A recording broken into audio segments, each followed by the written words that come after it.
साल के आखिर में भारतीय शेयर बाजार में तेजी बनी हुई है। इसकी सबसे बड़ी वजह मजबूत लिक्विडिटी और ग्लोबल क्यूज हैं। साथ ही 2026 में यूएस फेडरल रिजर्व के रेट कट की उम्मीदें भी बाजार को सपोर्ट दे रही हैं। बाजार के लिए एक पॉजिटिव संकेत ये भी रहा कि एफआईआई ने फिर से खरीदारी शुरू कर दी है। आईटी और मेटल स्टॉक्स में अच्छी बाइंग देखने को मिली, जिससे इंडेक्स को ऊपर जाने में मजबूती मिली।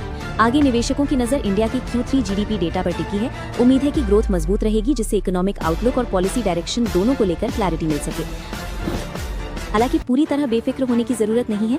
ट्रेड डील्स पर धीमी प्रगति, जियोपॉलिटिकल अनसर्टेनिटी और क्रूड ऑयल प्राइसेस में उतार चढ़ाव अभी भी बाजार के लिए रिस्क बने हुए हैं। मार्केट क्लोजिंग की बात करें तो सेंसेक्स 638 अंकों की तेजी के साथ 85,567 पर बंद हुआ। वहीं निफ्टी 206 अंक चढ़कर 26,172 पर पहुंच गया और पूरे दिन 26,150 के ऊपर बना रहा। बैंकिंग सेक्टर ने भी बाजार को पूरा सपोर्ट दिया।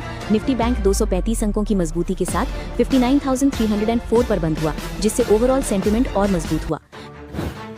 मिड कैप स्टॉक्स ने भी शानदार प्रदर्शन किया। मिड कैप इंडेक्स 505 अंकों की तेजी के साथ 60,815 पर पहुंचा, जिससे साफ है कि ब्रेथ भी काफी स्ट्रॉन्ग रही।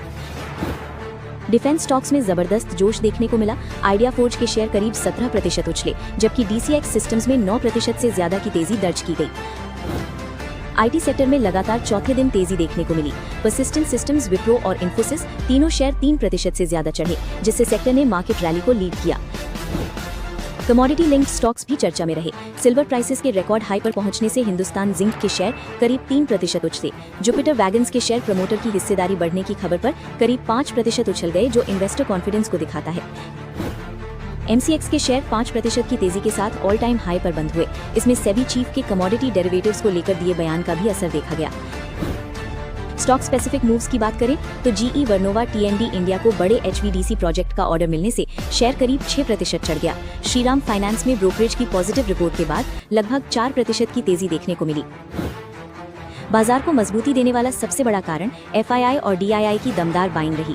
लगातार तीसरे दिन एफआईआई ने करीब 1,831 करोड़ रुपए की नेट बाइंग की। वहीं डीआईआई ने भी पूरे जोश के साथ 5,723 करोड़ रुपए की खरीदारी की।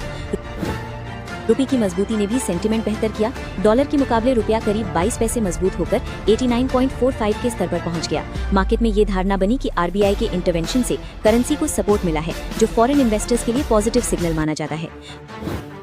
ग्लोबल फ्रंट पर भी माहौल अनुकूल रहा। यूएस सीपीआई डेटा उम्मीद से सॉफ्टर रहा, जिससे फेडरल रिजर्व के रेट कट की उम्मीदें और मजबूत हुई। वॉल स्ट्रीट पर टेक स्टॉक्स में तेज रैली देखने को मिली और एशियन मार्केट्स भी ग्रीन में रहे, जिससे इंडियन मार्केट को एक्सटर्नल सपोर्ट मिला। आईटी सेक्टर में बाइंग की एक बड़ी वजह एक्सेंचर के बेहतर दिन एक्सपेक्टेड Q1 रिजल्ट्स रहे। इससे ग्लोबल आईटी डिमांड को लेकर कॉन्फिडेंस बढ़ा। आरबीआई एमपीसी मीटिंग के मिनट से ये संकेत मिला कि आगे चलकर इंटरेस्ट रेट्स में कटौती की गुंजाइश बन सकती है। रेट कट की उम्मीद इक्विटी मार्केट के लिए हमेशा पॉजिटिव मानी जाती है। आईआरईडीए पर फिलहाल बाजार में सतर्कता का माहौल दिख रहा है। टेक्निकल एक्सपर्ट प्रकाश गाबा के मुताबिक जब तक शेयर 135 से 139 रुपए के अहम रेंज को मजबूती से पार नहीं करता, तब तक इसमें दबाव बना रह सकता है और शॉर्ट टर्म में उतार चढ़ाव देखने को मिल सकता है। कुछ डीलर्स ने आईआरईडीए में बीटीएसटी यानी बाय टुडे सेल टुमारो की सलाह दी है। इसका इशारा ये है कि बहुत शॉर्ट टर्म में हल्की रिकवरी या टेक्निकल बाउंस देखने को मिल सकता है, खासकर तब जब ब्रॉडर मार्केट का सपोर्ट बना रहे। संवर्धना मदरसन इंटरनेशनल ने ऑटो कंपोनेंट सेक्टर में अपनी पकड़ मजबूत करने के लिए नेक्संस ऑटो इलेक्ट्रिक यूनिट के अधिग्रहण को मंजूरी दी है। ये फैसला 22 दिसंबर 2025 को हुई बोर्ड मीटिंग में लिया गया और इसे कंपनी की सब्सिडरी मदरसन ग्लोबल इन्वेस्टमेंट बीवी के जरिए किया जाएगा। इस डील में नेक्संस ऑटो इलेक्ट्रिक यूनिट की एंटरप्राइज वैल्यू 207 मिलियन यूरो तय की गई है, जो कैश और डेट फ्री बेसिस पर है। इसके तहत नेक्संस ऑटो इलेक्ट्रिक जीएमबीएच और इलेक्ट्रो कॉन्टैक्ट जीएमबीएच के बिजनेस एसेट्स, कुछ रियल एस्टेट और उनकी विदेशी सब्सिडरी कंपनियों में हिस्सेदारी शामिल है। शेयर प्रदर्शन की बात करें तो सोमवार को संवर्धना मदरसन इंटरनेशनल का शेयर 0.18% की तेजी के साथ 121 रुपए 14 पैसे पर बंद हुआ। पिछले एक साल में कंपनी के शेयर में करीब 16.14। ई कॉमर्स कंपनी मीशो के शेयरों में पोस्ट लिस्टिंग जबरदस्त रैली के बाद अब टीज करेक्शन देखने को मिल रहा है। सोमवार को शेयर 200.16 रुपए तक फिसल गया और इसमें लोअर सर्किट लग गया, जिससे निवेशकों की चिंता बढ़ी है। पिछले 2 कारोबारी सेशंस में मीशो के शेयर में करीब 10% की गिरावट आ चुकी है। तेज रैली के दौरान पिछले 7 ट्रेडिंग सेशंस में शेयर इशू प्राइस से करीब 110% चढ़ गया, जिससे बाजार में शॉर्ट स्क्वीज जैसी स्थिति बन गई। कई शॉर्ट सेलर्स समय पर डिलीवरी नहीं दे पाए, जिसके चलते 1 करोड़ से ज्यादा शेयर ऑक्शन में चले गए। ब्रोकरेज की राय की बात करें तो यूबीएस ने मीशो पर कवरेज शुरू करते हुए बाय रेटिंग दी है और 200 220 रुपए का टारगेट प्राइस रखा है। यूबीएस के मुताबिक कंपनी का asset light model, negative working capital और स्टेबल कैश फ्लो इसके बड़े पॉजिटिव फैक्टर हैं। चॉइस इंस्टीट्यूशनल इक्विटीज ने भी स्टॉक पर पॉजिटिव रुख रखा है और 200 रुपए का टारगेट दिया है। ब्रोकरेज का मानना है कि जीरो कमीशन और लो एओवी मॉडल के जरिए मीशो टियर 2 और टियर 3 शहरों में तेजी से ग्रोथ पकड़ सकती है। वोडाफोन आइडिया को जीएसटी से जुड़ा एक और झटका लगा है। कंपनी को पश्चिम बंगाल के टैक्स विभाग से 4.15 करोड़ रुपए से ज्यादा का पेनल्टी ऑर्डर मिला है, जो इनपुट टैक्स क्रेडिट और गलत टैक्स हेड में भुगतान से जुड़ा मामला है। वेल्सपन कॉर्प लिमिटेड के शेयरों में हफ्ते के पहले दिन 2% से ज्यादा की तेजी देखने को मिली। ये तेजी तब आई जब ब्रोकरेज फर्म नुवामा ने स्टॉक पर कवरेज शुरू करते हुए बाय रेटिंग दी। नुवामा ने वेल्सपन कॉर्प के लिए 1028 रुपए का टारगेट प्राइस तय किया है, जो मौजूदा स्तरों से करीब 32% तक की संभावित तेजी दिखाता है। ब्रोकरेज के मुताबिक कंपनी ने मेटल पाइप सेक्टर में वैल्यू चेन के अलग अलग हिस्सों में मजबूत मौजूदगी बनाई है। अब अपोलो माइक्रोसिस्टम्स लिमिटेड के शेयरों में डिफेंस सेक्टर से जुड़ी बड़ी खबर के बाद 5% का अपर सर्किट लगा। कंपनी को डीआरडीओ से डायरेक्टेड एनर्जी वेपन यानी डीईडब्ल्यू सिस्टम से जुड़ी 2 ट्रांसफर ऑफ टेक्नोलॉजी मंजूरियां मिली है। पहली मंजूरी multi channel 10 kilowatt laser DEW systems के लिए है, जो डीआरडीओ की हैदराबाद स्थित लैब चेस से मिली है। दूसरी मंजूरी EO tracking system with EO sensors के लिए है, जो देहरादून की लैब आईआरडीई से मिली है। डीईडब्ल्यू सिस्टम्स में हाई पावर लेजर के जरिए टारगेट को गर्म कर नुकसान पहुंचाया जाता है, जो पारंपरिक हथियारों से अलग और ज्यादा एडवांस तकनीक मानी जाती है। कंपनी फिलहाल भारतीय सशस्त्र बलों के लिए एंटी ड्रोन सिस्टम्स पर भी काम कर रही है। शेयर प्रदर्शन की बात करें तो अपोलो माइक्रो सिस्टम्स के शेयर 2025 में अब तक करीब 107% चढ़ चुके हैं। सोमवार को स्टॉक 5% की तेजी के साथ 249.8 रुपए के आसपास ट्रेड करता दिखा। रिलायंस इंफ्रास्ट्रक्चर के शेयरों में हाल की तेजी के बीच अब एक बड़ा अलर्ट सामने आया है, क्योंकि स्टॉक पर ट्रेडिंग रिस्ट्रिक्टेड का टैग लग चुका है। इसका मतलब यह है कि अब इस शेयर में पहले की तरह पूरी आजादी से खरीद बिक्री नहीं हो पाएगी और ट्रेडिंग कुछ शर्तों और सीमाओं के साथ ही होगी। रिलायंस इंफ्रास्ट्रक्चर में ट्रेडिंग रिस्ट्रिक्टेड इसलिए लगाया गया है क्योंकि कंपनी पर आईबीसी से जुड़ा IRP स्टेज 1 लागू है। ऐसे मामलों में एक्सचेंज निवेशकों की सुरक्षा के लिए ट्रेडिंग को कंट्रोल करता है, ताकि अचानक रिस्क बहुत ज्यादा न बढ़ जाए। इस स्टॉक में रिटेल निवेशकों की हिस्सेदारी करीब 23% है, यानी लगभग 7 लाख छोटे निवेशकों का पैसा इसमें लगा हुआ है। कुल 9.44 करोड़ से ज्यादा शेयर रिटेल के पास है, जिनकी वैल्यू करीब 1640 करोड़ रुपए बैठती है। इसलिए असर सीधे आम निवेशकों पर पड़ सकता है। ट्रेडिंग रिस्ट्रिक्टेड होने के बाद सबसे बड़ी दिक्कत लिक्विडिटी की होती है। जरूरत के वक्त शेयर बेच पाना मुश्किल हो सकता है और अचानक बाय सेल में रुकावट आ सकती है, जिससे छोटे निवेशक फंस सकते हैं। श्रीराम फाइनेंस पर जापान की MUFG के साथ $4.4 अरब के मेगा सौदे के बाद ब्रोकरेज हाउसेस का रुख काफी मजबूत हुआ है। इस डील के बाद लगभग सभी एनालिस्ट्स ने स्टॉक के टारगेट प्राइस बढ़ा दिए हैं, जिससे बाजार में पॉजिटिव सेंटिमेंट बना है। फिलहाल 38 एनालिस्ट श्रीराम फाइनेंस को कवर कर रहे हैं, जिनमें से 34 ने बाय, 3 ने होल्ड और सिर्फ 8 ने सेल रेटिंग दी है। ये दिखाता है कि स्ट्रीट का भरोसा कंपनी पर काफी मजबूत है। ICICI सिक्योरिटीज ने सबसे ऊंचा टारगेट 1225 रुपए दिया है, जो मौजूदा स्तर से करीब 33% का अपसाइड दिखाता है। नोमुरा ने भी बाय रेटिंग बनाए रखते हुए टारगेट बढ़ाकर 1140 रुपए कर दिया है। शेयर परफॉर्मेंस की बात करें तो श्रीराम फाइनेंस शुक्रवार को 4.1% की तेजी के साथ रिकॉर्ड हाई 905 रुपए 1 पैसे पर बंद हुआ। 2025 में अब तक ये स्टॉक करीब 55% चढ़ चुका है, जो मजबूत भरोसे को दिखाता है। कॉनकॉर्ड कंट्रोल सिस्टम्स लिमिटेड के शेयरों में जबरदस्त हलचल देखने को मिली है, क्योंकि कंपनी को इंडियन रेलवे से 139.32 करोड़ रुपए का बड़ा ऑर्डर मिला है।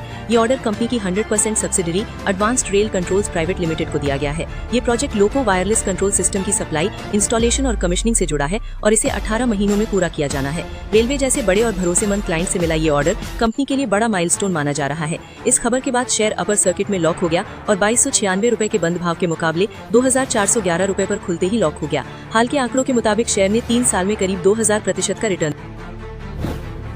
KEC इंटरनेशनल में बड़ी राहत की खबर आई है, जहां पावर ग्रिड द्वारा लगाए गए 9 महीने के बैन पर दिल्ली कोर्ट से कंपनी को राहत मिली है। अब KEC फिर से बड़े टेंडर्स में हिस्सा ले सकेगी, जिससे आगे ऑर्डर फ्लो सुधर सकता है। शेयर पहले ही अपने हाई से काफी नीचे है, ऐसे में सेंटिमेंट पॉजिटिव बनता दिख रहा है। GE वर्नोवा T&D इंडिया को अदानी एनर्जी सोल्यूशन से करीब 25,000 मेगावाट से जुड़ा बड़ा ऑर्डर मिला है। कंपनी की मार्केट वैल्यूएशन करीब 75,000 करोड़ रुपए है और हाल के महीनों में शेयर में तेज गिरावट आई थी। इतने बड़े ऑर्डर से बिजनेस विजिबिलिटी मजबूत होती है और रिकवरी की उम्मीद बढ़ती है। अदानी एनर्जी सोल्यूशंस ने सोमवार को शेयर बाजार बंद होने के बाद जानकारी दी है कि उसकी पूर्ण स्वामित्व वाली subsidiary Adani transmission step 1 limited ने एक नई subsidiary Adani transmission step 1 ATSOL global IFSC limited का गठन किया है। शेयर सोमवार को 2.18% की तेजी के साथ 1009.80 रुपए पर बंद हुआ। वरुण बेवरेजेस में साउथ अफ्रीका की बेवको कंपनी के एक्विजिशन के बाद ब्रोकरेज सिटी ग्लोबल ने बाय रेटिंग के साथ 675 रुपीस का टारगेट दिया है। हालांकि सर्दियों में सॉफ्ट ड्रिंक्स की बिक्री थोड़ी धीमी रहती है, लेकिन 500 के ऊपर ब्रेकआउट होने पर शेयर में बेहतर रिकवरी दिख सकती है। कोल इंडिया को लेकर चर्चा इसलिए तेज है क्योंकि इसकी सब्सिडियरी भारत कोकिंग कोल का आईपीओ आने की तैयारी है। आईपीओ में ओएफएस के जरिए पेरेंट कंपनी को फंड मिल सकता है। साथ ही मजबूत डिविडेंड प्रोफाइल पहले से मौजूद है। 400 रुपीज का लेवल शेयर के लिए अहम रेजिस्टेंस बना हुआ है। ब्रोकरेज अपडेट्स की बात करें तो गोल्डमैन सैक्स ने मैक्स हेल्थकेयर पर बाय, मोतीलाल ओसवाल ने आदित्य बिरला रियल एस्टेट पर बाय दिया है। इसके अलावा एवरीडी इंडस्ट्रीज और डिवीज लेबोरेटरीज पर भी अलग अलग ब्रोकरेज से बाय रेटिंग और 25 से 40% तक का अपसाइड बताया गया है। एंटनी वेस्ट हैंडलिंग सेल की सब्सिडियरी को ठाणे म्यूनिसिपल कॉर्पोरेशन से 330 करोड़ रुपए का municipal solid waste pre processing का बड़ा कॉन्ट्रैक्ट मिला है। ये नया प्लांट महाराष्ट्र के भिवंडी में लगाया जाएगा, जिससे कंपनी की लॉन्ग टर्म रेवेन्यू विजिबिलिटी मजबूत होती है।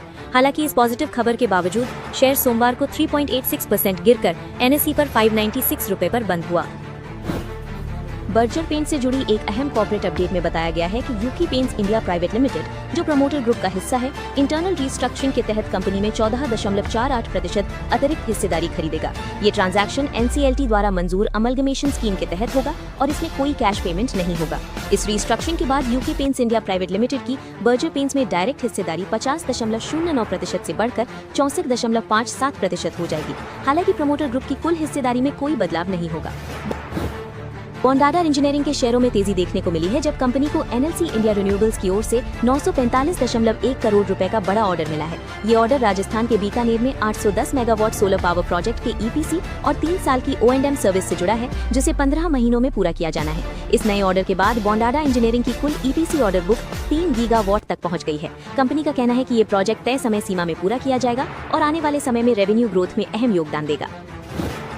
हिंदुस्तान कंस्ट्रक्शन कंपनी के शेयरों में भी तेज उछाल देखा गया, क्योंकि कंपनी का 1000 करोड़ रुपए का राइट्स इशू पूरी तरह सब्सक्राइब हो गया है। राइट्स इशू के जरिए कंपनी बिना कर्ज बढ़ाए फंड जुटा रही है, जिससे बैलेंस शीट मजबूत होगी। दिलीप बिल्डकॉन के शेयरों में भी 4% से ज्यादा की तेजी आई, क्योंकि कंपनी को एमपी सरकार की पीएम कुसुम सीड स्कीम के तहत 1363.55 मेगावाट सोलर प्रोजेक्ट में L1 घोषित किया गया है। करीब 4900 करोड़ रुपए का ये ईपीसी प्रोजेक्ट अगले 18 महीनों में पूरा होगा और 25 साल की बिजली बिक्री व्यवस्था के साथ कंपनी की ऑर्डर बुक को मजबूत करेगा। दलाल स्ट्रीट पर बेहतर होते मार्केट सेंटिमेंट के बीच नए लिस्ट हुए शेयरों में जबरदस्त खरीदारी देखने को मिली। Billion Brains Garage Ventures, Lenskart Solutions और ICICI Prudential Asset Management Company के शेयरों में 7% तक की तेजी आई, वो भी भारी ट्रेडिंग वॉल्यूम के साथ, जिससे निवेशकों का भरोसा साफ दिखा। बिलियन ब्रेन्स गराज वेंचर्स, जो ग्रो की पेरेंट कंपनी है, ने लगातार तीसरे दिन तेजी जारी रखी। पिछले 3 सेशंस में शेयर करीब 20% चढ़ चुका है और सिर्फ एक दिन में लगभग 1660 करोड़ रुपए का कारोबार हुआ, जो स्ट्रॉन्ग इंस्टीट्यूशनल इंटरेस्ट की तरफ इशारा करता है। लेंसकार्ट सॉल्यूशंस के शेयरों में भी तीसरे दिन लगातार तेजी रही। एनएसई पर 676 करोड़ रुपए से ज्यादा का ट्रेड हुआ, जिससे साफ है कि लिस्टिंग के बाद भी इस स्टॉक में एक्टिव खरीदारी बनी हुई है और निवेशक इसे लॉन्ग टर्म ग्रोथ के नजरिए से देख रहे हैं।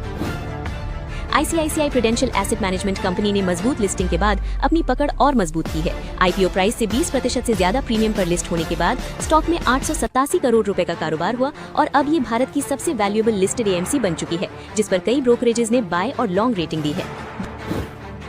Bharat New Zealand free trade agreement सिर्फ सरकारों का समझौता नहीं है, बल्कि इसका सीधा असर आम आदमी की कमाई, नौकरी और भविष्य पर पड़ेगा।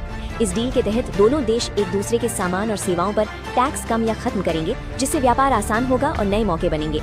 इसे भारत के विकसित भारत 2047 विजन की मजबूत नींव माना जा रहा है। इस एफटीए के बाद भारत से न्यूजीलैंड जाने वाले लगभग सभी प्रोडक्ट्स पर जीरो ड्यूटी होगी। Textile, readymade garment, leather, pharma, medical device, engineering goods और ऑटो पार्ट्स जैसे सेक्टर्स को सीधा फायदा मिलेगा। इससे फैक्ट्रियों के ऑर्डर बढ़ेंगे, एमएसएमई मजबूत होंगे और मजदूरों को ज्यादा काम मिलेगा। किसानों को लेकर सरकार ने साफ सुरक्षा दी है, ताकि विदेशी सस्ता माल नुकसान न पहुंचाए। डेयरी सेक्टर पूरी तरह एफटीए से बाहर है और प्याज, चीनी, मसाले, तेल, सेब, कीवी और शहद जैसे प्रोडक्ट्स पर कोटा और न्यूनतम कीमत तय की गई है। साथ ही किसानों की पैदावार बढ़ाने के लिए सेंटर्स ऑफ एक्सीलेंस बनाए जाएंगे। स्टूडेंट्स और प्रोफेशनल्स के लिए ये समझौता गेम चेंजर है। न्यूजीलैंड में पढ़ाई के बाद काम की पूरी आज़ादी मिलेगी। स्टेम स्टूडेंट्स को 3 साल और पीएचडी वालों को 4 साल तक पोस्ट स्टडी वर्क मिलेगा। इसके अलावा 5000 प्रोफेशनल वीजा और 1000 वर्क एंड हॉलिडे वीजा से भारतीय टैलेंट के लिए नए रास्ते खुलेंगे। आम लोगों के लिए रोजमर्रा की चीजें अचानक सस्ती नहीं होंगी, लेकिन प्रीमियम प्रोडक्ट्स और इंडस्ट्री इनपुट्स जरूर सस्ते होंगे। कीवी, प्रीमियम सेब, ऊनी कपड़े, फर्नीचर, मनुका हनी और कोकिंग कोल जैसे प्रोडक्ट्स पर टैक्स कम होगा।